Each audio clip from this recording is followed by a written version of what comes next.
గీత మేడపై ఒంటరిగా నిల్చొని తనైతే చాలా బాధపడుతూ ఉంటుంది. అది చూసి అఖిల్ అయితే, గీత ఏంటి కన్నీళ్లు పెట్టుకుంటున్నావా? గీత నువ్వు అలా బాధపడకు గీత, నువ్వు బాధపడితే నేను తట్టుకోలేను, అలా చూస్తూ ఉండలేనని చెప్పి అంటాడు. అది విని గీత అయితే ఏడుస్తూ ఇలా అంటూ ఉంటుంది, నేను మా న్యాయం కోసమే పోరాడాను కానీ మా అమ్మ నాన్నని పోగొట్టుకోవడం కోసం, పంతం కోసం కాదు అఖిల్, నాకు మా అమ్మ నాన్న కావాలి అని చెప్పి ఏడుస్తూ ఉంటుంది. అది విని అఖిల్ అయితే ఒక్కసారిగా చాలా బాధపడుతూ ఉంటాడు.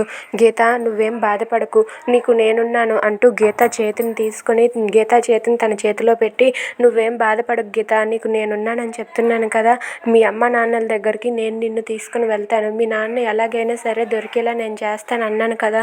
ఇప్పుడు ఉన్న విషయానికి మా నాన్నకి ఈ కేసు చాలా చిన్నది, అలాంటిది మా నాన్న ఇంతలా చేస్తున్నారంటే దానికి కారణం ఇంకొకటి ఏదో ఉండే ఉంటుంది. మా నాన్నకి ఈ కేసు అంత పెద్దదేం కాదు, మా నాన్న అంత అనుభవజ్ఞులు, అలాంటి నాన్న ఇలాంటి కేసుని ఇంతసేపు డీల్ చేస్తున్నారంటే నాకు అర్థం కావట్లేదు, దీని వెనక ఏదో రహస్యం ఉంది, ఈ రహస్యం ఏంటో నేను తెలుసుకొని మీ అమ్మ మీ నాన్నలు నీ దగ్గర చేరేలా నేను చేస్తాను గీత, నువ్వేం బాధపడకు, నేను నీకున్నాను కదా, నువ్వు అస్సలు బాధపడితే నేను చూస్తూ ఊరుకోలేను అని చెప్పి అంటూ ఉంటాడు. అది విని గీత అయితే చాలా బాధపడుతూ ఉంటుంది. ఇక తన చేతిని తీసుకొని ఇలా అనుకుంటూ ఉంటుంది, ఆ డైరీలో ఉన్న నిజం గురించి నేను అఖిల్కి నిజం చెప్పేస్తాను, అఖిల్కి నిజం చెప్పితే అప్పుడైనా వాళ్ళ నాన్న గురించి అఖిల్కి నిజం తెలుస్తుంది, వాళ్ళ నాన్న ఎలాంటి వాడు అని చెప్పి అనుకుంటూ ఉంటుంది. ఇక అక్కడ ఉన్న అఖిల్ మాత్రం నువ్వేం బాధపడకు గీత అని చెప్పి అంటూ ఉంటాడు. గీత ఆ డైరీలో ఉన్న నిజాన్ని అఖిల్తో చెప్పాలని ప్రయత్నిస్తూ ఉంటుంది. ఇక అఖిల్ మాత్రం వాళ్ళ నాన్న గురించి గొప్పగా చెప్తూ,